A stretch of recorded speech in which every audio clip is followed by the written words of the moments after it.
दो तीन गंभीर बातें कहने आपसे आया हूं और चाहता हूं कि कुछ आपसे कह सकूं और अगर आप चाहें तो मुझसे कुछ पूछ सकें। मेरे व्याख्यान के बाद अगर आपको लगे तो आप सवाल जरूर पूछिएगा। जिस विषय पर मैं व्याख्यान देने वाला हूं वो विषय आज हमारे देश के लिए सबसे महत्वपूर्ण है, इसलिए अगर आप उसमें कुछ सवाल करेंगे तो मुझे बहुत खुशी होगी। आजादी के 50 साल हो गए हैं, ऐसा भारत सरकार कहती है। 1947 में हम आजाद हुए थे अंग्रेजों की गुलामी से और 1947 में जब आजादी मिली तो अब 1997 आ गया है। ऐसा माना जाता है कि 50 साल पूरे हो गए देश को आजाद हुए। मैं मानता हूं कि ये आजादी के 50 साल नहीं हैं, बल्कि हिंदुस्तान की गुलामी के 500 साल पूरे हुए हैं। ये कभी कभी आपको आश्चर्य लगेगा कि ये राजीव भाई ऐसा क्यों बोलते हैं, गुलामी के 500 साल। भारत सरकार तो कहती है कि आजादी के 50 साल हो गए और मैं बहुत गंभीरता से ये मानता हूं कि आजादी के 50 साल नहीं बल्कि गुलामी के 500 साल पूरे हुए हैं। वो कैसे, उसको समझिए। आज से लगभग 500 साल पहले वास्को डिगामा आया था हिंदुस्तान। इतिहास की चौपड़ी में, इतिहास की किताब में हम सब ने पढ़ा होगा कि सन 1498 में मई की 20 तारीख को वास्को डिगामा हिंदुस्तान आया था। इतिहास की चौपड़ी में हमको यह बताया गया कि वास्को डिगामा ने हिंदुस्तान की खोज की और ऐसा लगता है कि जैसे वास्को डिगामा ने जब हिंदुस्तान की खोज की तो शायद उसके पहले हिंदुस्तान था ही नहीं। हजारों साल का यह देश है जो वास्को डिगामा के बाप दादाओं के पहले से मौजूद है इस दुनिया में। तो इतिहास की चौपड़ी में ऐसा क्यों कहा जाता है कि वास्को डिगामा ने हिंदुस्तान की खोज की, भारत की खोज की? और मैं मानता हूं कि वो एकदम गलत है। वास्को डिगामा ने भारत की कोई खोज नहीं की, हिंदुस्तान की भी कोई खोज नहीं की। हिंदुस्तान पहले से था, भारत पहले से था। वास्को डिगामा यहां आया था भारतवर्ष को लूटने के लिए। एक बात और जो इतिहास में मेरे अनुसार बहुत गलत बताई जाती है कि वास्को डिगामा श्री हरिभाई देसाई समकालीन तंत्री बदलने से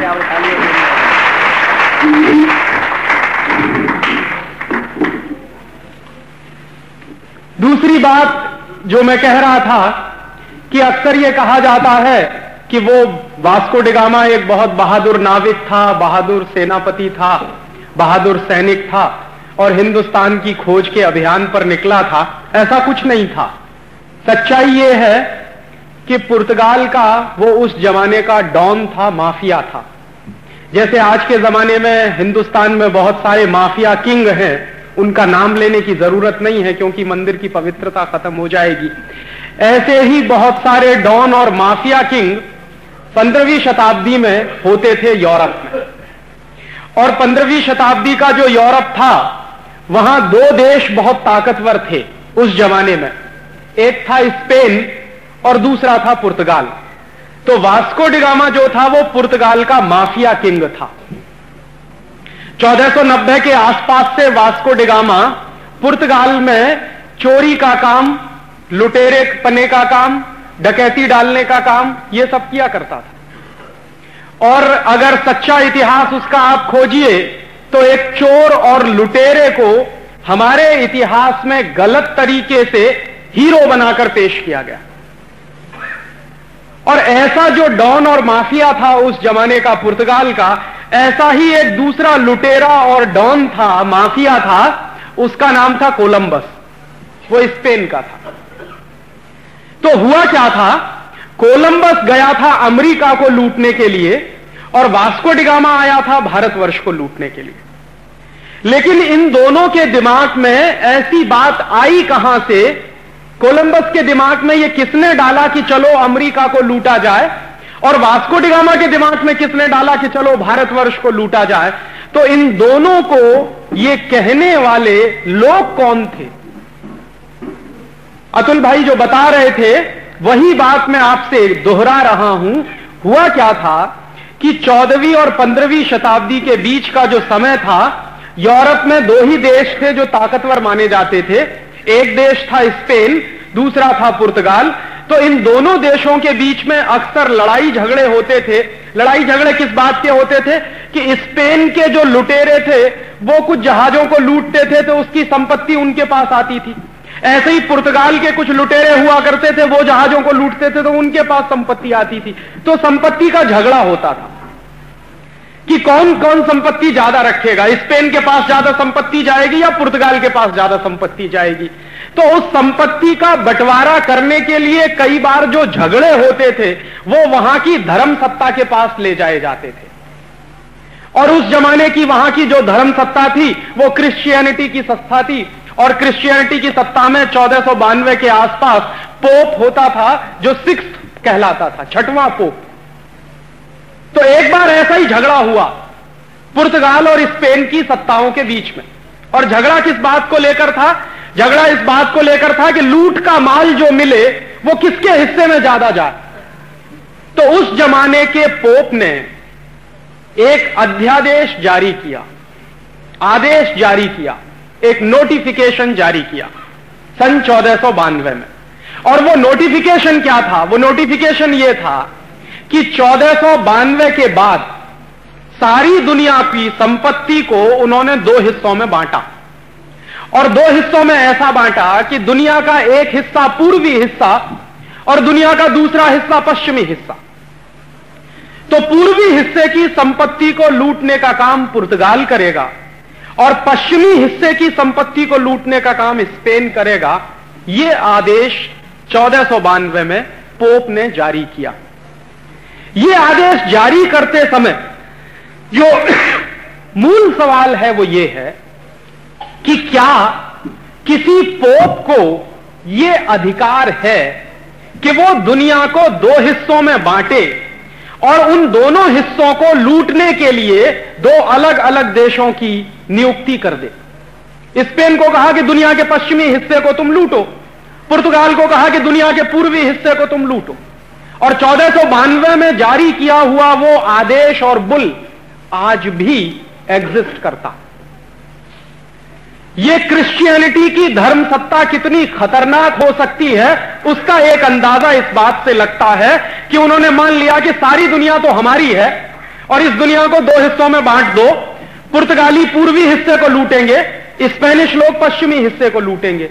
तो पुर्तगालियों को चूंकि दुनिया के पूर्वी हिस्से को लूटने का आदेश मिला पोप की तरफ से, तो उसी लूट को करने के लिए वास्को डी गामा हमारे देश आया, क्योंकि भारतवर्ष दुनिया के पूर्वी हिस्से में पड़ता है।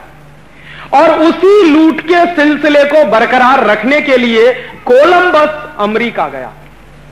इतिहास बताता है कि 1492 में कोलंबस अमेरिका पहुंचा और 1498 में वास्को डी गामा हिंदुस्तान पहुंचा, भारतवर्ष पहुंचा। कोलंबस जब अमेरिका पहुंचा तो उसने अमेरिका में जो मूल प्रजाति थी रेड इंडियंस, जिनको माया सभ्यता के लोग कहते थे, उन माया सभ्यता के लोगों से मारकर पीटकर सोना चांदी छीनने का काम शुरू किया। इतिहास में यह बराबर गलत जानकारी हमको दी गई कि कोलंबस कोई महान व्यक्ति था। महान व्यक्ति नहीं था, अगर गुजराती में मैं शब्द इस्तेमाल करूं तो नराधम था। और वो किस हद दर्जे का नराधम था, सोना चांदी लूटने के लिए अगर किसी की हत्या करनी पड़े तो कोलंबस उसमें पीछे नहीं रहता था। उस आदमी ने 14-15 वर्षों तक बराबर अमेरिका के रेड इंडियन लोगों को लूटा। और उस लूट से भर भर कर जहाज जब स्पेन गए तो स्पेन के लोगों को लगा कि अमेरिका में तो बहुत संपत्ति है, तो स्पेन की फौज और स्पेन की आर्मी फिर अमेरिका पहुंची। और स्पेन की फौज और स्पेन की आर्मी ने अमेरिका में पहुंचकर 10 करोड़ रेड इंडियंस को मौत के घाट उतारा। 10 करोड़। और ये 10 करोड़ रेड इंडियंस मूल रूप से अमेरिका के बाशिंदे थे। ये जो अमेरिका का चेहरा आज आपको दिखाई देता है, ये अमेरिका 10 करोड़ रेड इंडियन की लाश पर खड़ा हुआ एक देश है। कितने हैवानियत वाले लोग होंगे, कितने नराधम किस्म के लोग होंगे जो सबसे पहले गए अमेरिका को बसाने के लिए, उसका एक अंदाजा आपको लग सकता है। और आज स्थिति क्या है कि जो अमेरिका की मूल प्रजा है, जिनको रेड इंडियंस कहते हैं, उनकी संख्या मात्र 65,000 रह गई है। 10 करोड़ लोगों को मौत के घाट उतारने वाले लोग आज हमको सिखाते हैं कि हिंदुस्तान में ह्यूमन राइट्स की स्थिति बहुत खराब है। जिनका इतिहास ही ह्यूमन राइट्स के वायलेशन पर टिका हुआ है, जिनकी पूरी की पूरी सभ्यता 10 करोड़ लोगों की लाश पर टिकी हुई है, जिनकी पूरी की पूरी तरक्की और विकास 10 करोड़ रेड इंडियनों के खून से लिखा गया है, ऐसे अमेरिका के लोग आज हमको कहते हैं कि हिंदुस्तान में साहब ह्यूमन राइट्स की बड़ी खराब स्थिति है, कश्मीर में, पंजाब में, वगैरह वगैरह। और जो काम मारने का, पीटने का, लोगों की हत्याएं करके सोना लूटने का, चांदी लूटने का काम कोलंबस और स्पेन के लोगों ने अमेरिका में किया, ठीक वही काम वास्को डिगामा ने 1498 में हिंदुस्तान में किया। ये वास्को डिगामा जब कालीकट में आया 20 मई 1498 को, तो कालीकट का राजा था उस समय झामोरीन। तो झामोरीन के राज्य में जब ये पहुंचा वास्को डिगामा, तो उसने कहा तो मैं तो आपका मेहमान हूं, और हिंदुस्तान के बारे में उसको कहीं से पता चल गया था कि इस देश में अतिथि देवो भव की परंपरा। तो झामोरीन ने, बेचारे ने, ये अतिथि है ऐसा मान के उसका स्वागत किया। वास्को डिगामा ने कहा कि मुझे आपके राज्य में रहने के लिए कुछ जगह चाहिए, आप मुझे रहने की इजाजत दे दो, परमिशन दे दो। झामोरीन बेचारा सीधा साधा आदमी था, उसने कालीकट में वास्को डिगामा को रहने की इजाजत दे दी। जिस वास्को डिगामा ने झामोरीन के राजा को अतिथि बनाया, उसका आतिथ्य ग्रहण किया, उसके यहां रहना शुरू किया, उसी झामोरीन की वास्को डिगामा ने हत्या कराई थी। और हत्या करा के खुद वास्को डिगामा कालीकट का मालिक बना। और कालीकट का मालिक बनने के बाद उसने क्या किया कि समुद्र के किनारे है कालीकट, केरल में, वहां से जो जहाज आते जाते थे, जिसमें हिंदुस्तानी व्यापारी अपना माल भर भर के साउथ ईस्ट एशिया और अरब के देशों में व्यापार के लिए भेजते थे, उन जहाजों पर टैक्स वसूलने का काम वास्को डिगामा करता था। और अगर कोई जहाज वास्को डिगामा को टैक्स ना दे, तो उस जहाज को समुद्र में डुबोने का काम वास्को डिगामा करता था। और वास्को डिगामा हिंदुस्तान आया पहली बार 1498 में, और यहां से जब लूट कर संपत्ति ले गया तो 7 जहाज भर के सोने की अशर्फियां थी। पोर्चुगीज सरकार के जो डॉक्यूमेंट्स हैं वो बताते हैं कि वास्को डिगामा पहली बार जब हिंदुस्तान से गया, लूट कर संपत्ति को लेकर गया, तो 7 जहाज भर के सोने की अशर्फियां। उसके बाद दोबारा फिर आया Vasco da Gama. Vasco da Gama Hindustan में 3 बार आया लगातार लूटने के बाद। चौथी बार भी आता लेकिन मर गया। दूसरी बार आया तो हिंदुस्तान से लूट कर जो ले गया वो करीब 11 से 12 जहाज भर के सोने की अशर्फियां थी। और तीसरी बार आया और हिंदुस्तान से जो लूट कर ले गया वो 21 से 22 जहाज भर के सोने की अशर्फियां थी। इतना सोना चांदी लूट कर जब वास्को डिगामा यहां से ले गया तो पुर्तगाल के लोगों को पता चला कि हिंदुस्तान में तो बहुत संपत्ति है।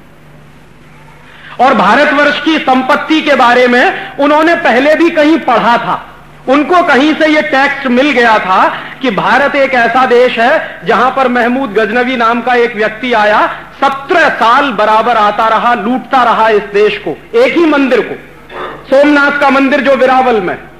उस सोमनाथ के मंदिर को महमूद गजनवी नाम का एक व्यक्ति एक वर्ष आया, अरबों खरबों की संपत्ति लेकर चला गया, दूसरे साल आया फिर अरबों खरबों की संपत्ति ले गया, तीसरे साल आया फिर लूट कर ले गया, और 17 साल बराबर वो आता रहा और लूट कर ले जाता रहा। तो वो टेक्स्ट भी उनको मिल गए थे कि एक एक मंदिर में इतनी संपत्ति, इतनी पूंजी है, इतना पैसा है भारतवर्ष में, तो चलो इस देश को लूटा जाए। और उस जमाने में एक जानकारी और दे दूं, ये यूरोप वाले और अमेरिका वाले जितना अपने आप को विकसित कहें, सच्चाई ये है कि 14वीं और 15वीं शताब्दी में दुनिया में सबसे ज्यादा गरीबी यूरोप के देशों में थी।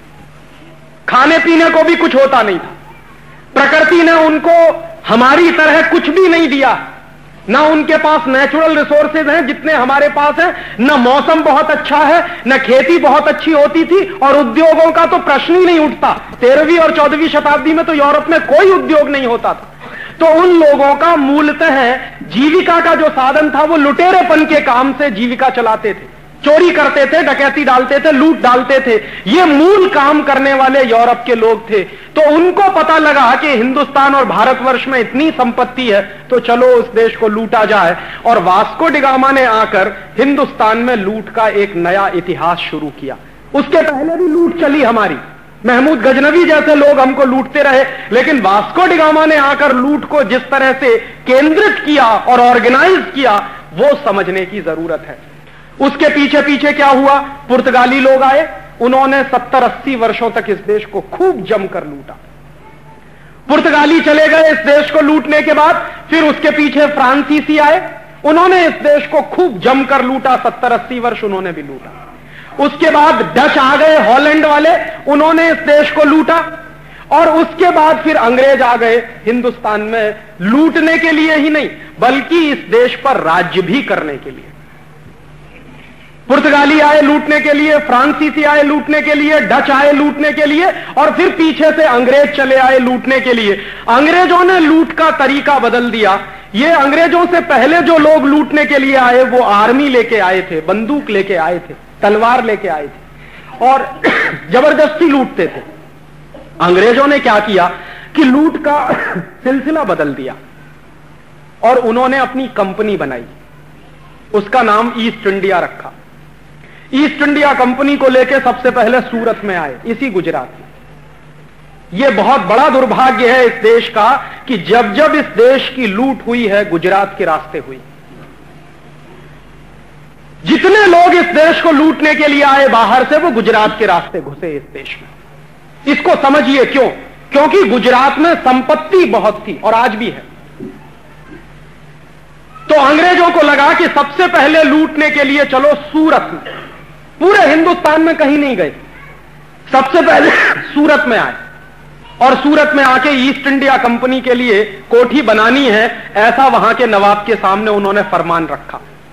बेचारा नवाब सीधा साधा था, उसने अंग्रेजी ईस्ट इंडिया कंपनी को कोठी बनाने के लिए जमीन दे दी।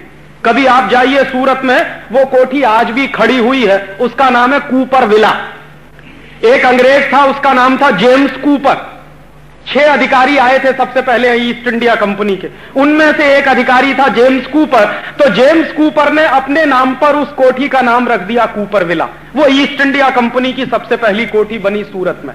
सूरत के लोगों को मालूम नहीं था कि जिन अंग्रेजों को कोठी बनाने के लिए हम जमीन दे रहे हैं, बाद में यही अंग्रेज हमारे खून के प्यासे हो जाएंगे। अगर यह पता होता तो कभी अंग्रेजों को सूरत में ठहरने की भी जमीन नहीं मिलती।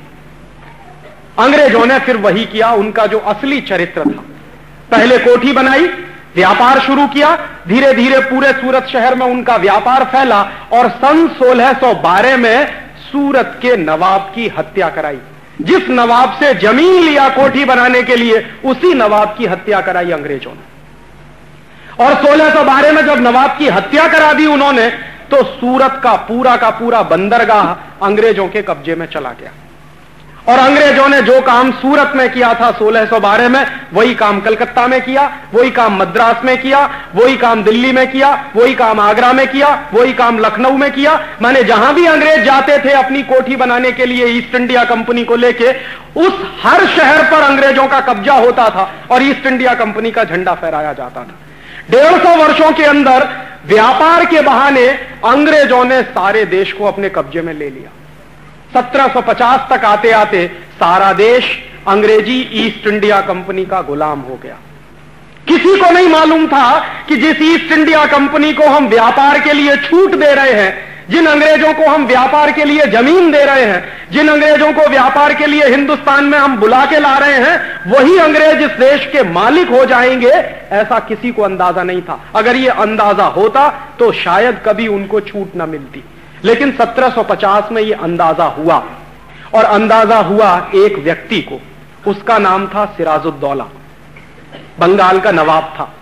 तो बंगाल का नवाब था सिराजुद्दौला। उसको यह अंदाजा हो गया कि अंग्रेज इस देश में व्यापार करने नहीं आए हैं, इस देश को गुलाम बनाने आए हैं, इस देश को लूटने के लिए आए हैं, क्योंकि इस देश में संपत्ति बहुत है, क्योंकि इस देश में पैसा बहुत है। तो सिराजुद्दौला ने फैसला किया कि अंग्रेजों के खिलाफ कोई बड़ी लड़ाई लड़नी पड़ेगी, और उस बड़ी लड़ाई को लड़ने के लिए सिराजुद्दौला ने युद्ध किया अंग्रेजों के खिलाफ। इतिहास की चौपड़ी में आपने पढ़ा होगा, प्लासी का युद्ध हुआ 1757 में। लेकिन इस युद्ध की एक खास बात है जो मैं आपको याद दिलाना चाहता हूं, आज के समय में भी वो बहुत महत्वपूर्ण है। 1757 में जब प्लासी का युद्ध हुआ, मैं बचपन में जब विद्यार्थी था, कक्षा 9 में पढ़ता था मैं, तो मैं मेरे इतिहास के अध्यापक से यह पूछता था कि सर मुझे यह बताइए कि प्लासी के युद्ध में अंग्रेजों की तरफ से कितने सिपाही थे लड़ने वाले। तो मेरे अध्यापक कहते थे मुझको नहीं मालूम। तो मैं कहता था क्यों नहीं मालूम? तो कहते थे कि मुझे किसी ने नहीं पढ़ाया, तो मैं तुमको कहां से पढ़ा दूं। तो मैं उनको बराबर एक ही सवाल पूछता था कि सर आप जरा यह बताइए कि बिना सिपाही के कोई युद्ध हो सकता है कि नहीं? तो फिर हमको यह क्यों नहीं पढ़ाया जाता कि युद्ध में कितने सिपाही थे अंग्रेजों के पास? और उसके दूसरी तरफ एक और सवाल मैं अक्सर पूछता था कि अच्छा यह बताइए अंग्रेजों के पास कितने सिपाही थे, यह तो हमको नहीं मालूम। सिराजुद्दौला जो लड़ रहा था हिंदुस्तान की तरफ से, उसके पास कितने सिपाही थे? तो कहते थे वो भी नहीं मालूम। प्लासी के युद्ध के बारे में इस देश में इतिहास की 150 किताबें हैं जो मैंने देखी हैं। उन 150 में से एक भी किताब में यह जानकारी नहीं दी गई है कि अंग्रेजों की तरफ से कितने सिपाही लड़ने वाले थे और हिंदुस्तान की तरफ से कितने सिपाही लड़ने वाले थे। और मैं आपको सच बताऊं, मैं मेरे बचपन से इस सवाल से बहुत परेशान रहा, और इस सवाल का जवाब अभी 3 साल पहले मुझे मिला। वो भी हिंदुस्तान में नहीं मिला, लंदन में मिला। लंदन में एक इंडिया हाउस लाइब्रेरी है, बहुत बड़ी लाइब्रेरी है। उस इंडिया हाउस लाइब्रेरी में हिंदुस्तान के गुलामी के 20,000 से ज्यादा दस्तावेज रखे हुए हैं, जो हमारे देश में नहीं है, वहां रखे। भारतवर्ष को अंग्रेजों ने कैसे तोड़ा, कैसे गुलाम बनाया, इसकी पूरी विगतवार जानकारी उन 20,000 दस्तावेजों में इंडिया हाउस लाइब्रेरी में मौजूद है। मेरे एक परिचित हैं प्रोफेसर धर्मपाल, वो 40 वर्ष तक यूरोप में रहे।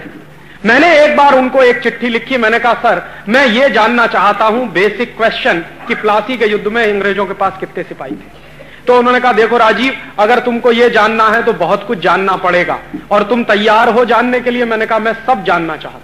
मैं इतिहास का विद्यार्थी नहीं लगा, लेकिन इतिहास को समझना चाहता हूं कि ऐसी कौन सी खास बात थी जो हम अंग्रेजों के गुलाम हो गए। यह समझ में तो आना चाहिए अपने को कि कैसे हम अंग्रेजों के गुलाम हो गए। ये इतना बड़ा देश, 34 करोड़ की आबादी वाला देश, 50,000 अंग्रेजों का गुलाम कैसे हो गया, यह समझना चाहिए। तो वो प्लासी के युद्ध पर से वो समझ में आया। उन्होंने कुछ दस्तावेज मुझे भेजे फोटोकॉपी करा के, और वो मेरे पास अभी भी हैं। उन दस्तावेजों को जब मैं पढ़ता था तो मुझे पता चला कि प्लासी के युद्ध में अंग्रेजों के पास मात्र 300 सिपाही थे, 300, और सिराजुद्दौला के पास 18,000 सिपाही थे। अब किसी भी सामने के विद्यार्थी से, बच्चे से या सामान्य बुद्धि के आदमी से आप ये पूछो कि एक बाजू में 300 सिपाही और दूसरे बाजू में 18,000 सिपाही, कौन जीतेगा? 18,000 सिपाही जिसके पास है वो जीतेगा। लेकिन जीता कौन? जिनके पास मात्र 300 सिपाही थे वो जीत गए, और जिसके पास 18,000 सिपाही थे वो हार गए। और हिंदुस्तान के, भारतवर्ष के एक एक सिपाही के बारे में अंग्रेजों के पार्लियामेंट में यह कहा जाता था कि भारतवर्ष का एक सिपाही अंग्रेजों के 5 सिपाहियों को मारने के लिए काफी है, इतना ताकतवर। तो इतने ताकतवर 18,000 सिपाही अंग्रेजों के कमजोर 300 सिपाहियों से कैसे हारे, यह बिल्कुल गंभीरता से समझने की जरूरत है। और उन दस्तावेजों को देखने के बाद मुझे पता चला कि हम कैसे हारे। अंग्रेजों की तरफ से जो लड़ने आया था उसका नाम था रॉबर्ट क्लाइव, वो अंग्रेजी सेना का सेनापति था। और भारतवर्ष की तरफ से जो लड़ रहा था सिराजुद्दौला, उसका भी एक सेनापति था, उसका नाम था मीर जाफर। तो हुआ क्या था, रॉबर्ट क्लाइव यह जानता था कि अगर भारतीय सिपाहियों से सामने से हम लड़ेंगे तो हम 300 लोग हैं, मारे जाएंगे, 1 घंटे भी युद्ध नहीं चलेगा। और क्लाइव ने इस बात को कई बार ब्रिटिश पार्लियामेंट को चिट्ठी लिख के कहा था। क्लाइव की 2 चिट्ठियां हैं उन दस्तावेजों में। एक चिट्ठी में क्लाइव ने लिखा कि हम सिर्फ 300 सिपाही हैं और सिराजुद्दौला के पास 18,000 सिपाही हैं, हम युद्ध जीत नहीं सकते हैं। अगर ब्रिटिश पार्लियामेंट, अंग्रेजी पार्लियामेंट ये चाहती है कि हम प्लासी का युद्ध जीतें तो जरूरी है कि हमारे पास और सिपाही भेजे जाएं। उस चिट्ठी के जवाब में क्लाइव को ब्रिटिश पार्लियामेंट की एक चिट्ठी मिली थी और वो बहुत मजेदार है, उसको समझना चाहिए। उस चिट्ठी में ब्रिटिश पार्लियामेंट के लोगों ने यह लिखा कि हमारे पास इससे ज्यादा सिपाही है नहीं। क्यों नहीं है? क्योंकि 1757 में जब प्लासी का युद्ध शुरू होने वाला था, उसी समय अंग्रेजी सिपाही फ्रांस में नेपोलियन बोनापार्ट के खिलाफ लड़ाई लड़ रहे थे। और नेपोलियन बोनापार्ट क्या था? अंग्रेजों को मार मार के फ्रांस से भगा रहा था। तो पूरी की पूरी अंग्रेजी ताकत और अंग्रेजी सेना नेपोलियन बोनापार्ट के खिलाफ फ्रांस में लड़ती थी, इसलिए वो ज्यादा सिपाही दे नहीं सकते थे। तो उन्होंने कहा अपने पार्लियामेंट में कि हम इससे ज्यादा सिपाही आपको दे नहीं सकते, जो 300 सिपाही है उन्हीं से आपको प्लासी का युद्ध जीतना है। तो रॉबर्ट क्लाइव ने अपने 2 जासूस लगाए। उसने कहा देखो युद्ध लड़ेंगे तो मारे जाएंगे, अब आप एक काम करो। उसने 2 अपने साथियों को कहा कि आप जाओ और सिराजुद्दौला की आर्मी में पता लगाओ कि कोई ऐसा आदमी है क्या जिसको रिश्वत दे दे, जिसको लालच दे दे, और रिश्वत के लालच में जो अपने देश से गद्दारी करने को तैयार हो जाए, ऐसा आदमी तलाशो। उसके 2 जासूसों ने बराबर सिराजुद्दौला की आर्मी में पता लगाया कि हां एक आदमी है, उसका नाम है मीर जाफर। अगर आप उसको रिश्वत दे दो तो वो हिंदुस्तान को बेच सकता, इतना लालची आदमी। और अगर आप उसको कुर्सी का लालच दे दो तब तो वो हिंदुस्तान की 7 पुश्तों को बेच सकता। और मीर जाफर क्या था? मीर जाफर ऐसा आदमी था जो रात दिन एक ही सपना देखता था कि एक ना एक दिन मुझे बंगाल का नवाब बनना। और उस जमाने में बंगाल का नवाब बनना ऐसा ही होता था जैसे आज के जमाने में बहुत नेता ये सपना देखते हैं कि मुझे हिंदुस्तान का प्रधानमंत्री बनना, चाहे देश बेचना पड़े। तो मीर जाफर के मन का ये जो लालच था कि मुझे बंगाल का नवाब बनना है, माने कुर्सी चाहिए और मुझे पूंजी चाहिए, पैसा चाहिए, सत्ता चाहिए और पैसा चाहिए, ये दोनों लालच उस समय मीर जाफर के मन में सबसे ज्यादा प्रबल थे। और उस लालच को रॉबर्ट क्लाइव ने बराबर भांप लिया। तो रॉबर्ट क्लाइव ने मीर जाफर को चिट्ठी लिखी है, वो चिट्ठी दस्तावेजों में मौजूद है और उसकी फोटोकॉपी मेरे पास है। उसने चिट्ठी में 2 ही बातें लिखी हैं कि देखो मीर जाफर, अगर तुम अंग्रेजों के साथ दोस्ती करो और ईस्ट इंडिया कंपनी के साथ समझौता करो तो हम तुमको युद्ध जीतने के बाद बंगाल का नवाब बनाएंगे। और दूसरी बात कि जब आप बंगाल के नवाब हो जाओगे तो सारी की सारी संपत्ति आपकी हो जाएगी। इस संपत्ति में से 5% हमको दे देना, बाकी तुम जितना लूटना चाहो लूटना। मीर जाफर चूंकि रात दिन यही सपना देखता था कि किसी तरह कुर्सी मिल जाए और किसी तरह पैसा मिल जाए, तुरंत उसने वापस रॉबर्ट क्लाइव को चिट्ठी लिखी और उसने कहा कि मुझे आपकी दोनों बातें मंजूर हैं, बताइए करना क्या है। तो आखिरी चिट्ठी लिखी है रॉबर्ट क्लाइव ने मीर जाफर को कि आपको सिर्फ इतना करना है कि युद्ध जिस दिन शुरू होगा उस दिन आप अपने 18,000 सिपाहियों को कहिए कि वो मेरे सामने सरेंडर कर दें बिना लड़े। मीर जाफर ने कहा कि आप अपनी बात पर कायम रहोगे, मुझे नवाब बनाना है आपको। तो रॉबर्ट ने कहा कि बराबर, हम हमारी बात पर कायम है, आपको हम बंगाल का नवाब बना देंगे, बस आप एक ही काम करो कि अपनी आर्मी से कहो, क्योंकि वो सेनापति था आर्मी का, तो आप अपनी आर्मी को आदेश दो कि युद्ध के मैदान में वो मेरे सामने हथियार डाल दें बिना लड़े। मीर जाफर ने कहा कि बिल्कुल ऐसा ही होगा। और युद्ध शुरू हुआ 23 जून 1757 को। इतिहास की जानकारी के अनुसार 23 जून 1757 को युद्ध शुरू होने के 40 मिनट के अंदर भारतवर्ष के 18,000 सिपाहियों ने मीर जाफर के कहने पर अंग्रेजों के 300 सिपाहियों के सामने सरेंडर कर दिया। रॉबर्ट क्लाइव ने क्या किया? अपने 300 सिपाहियों की मदद से हिंदुस्तान के 18,000 सिपाहियों को बंदी बनाया और कलकत्ता में एक जगह है, उसका नाम है फोर्ट विलियम, आज भी है, कभी आप जाइए उसको देखिए। उस फोर्ट विलियम में 18,000 सिपाहियों को बंदी बनाकर ले गया। 10 दिन तक उसने भारतीय सिपाहियों को भूखा रखा और उसके बाद 11वें दिन सबकी हत्या कराई। और उस हत्या कराने में मीर जाफर रॉबर्ट क्लाइव के साथ शामिल था। उसके बाद रॉबर्ट क्लाइव ने क्या किया, उसने बंगाल के नवाब सिराजुद्दौला की हत्या कराई मुर्शिदाबाद में, क्योंकि उस जमाने में बंगाल की राजधानी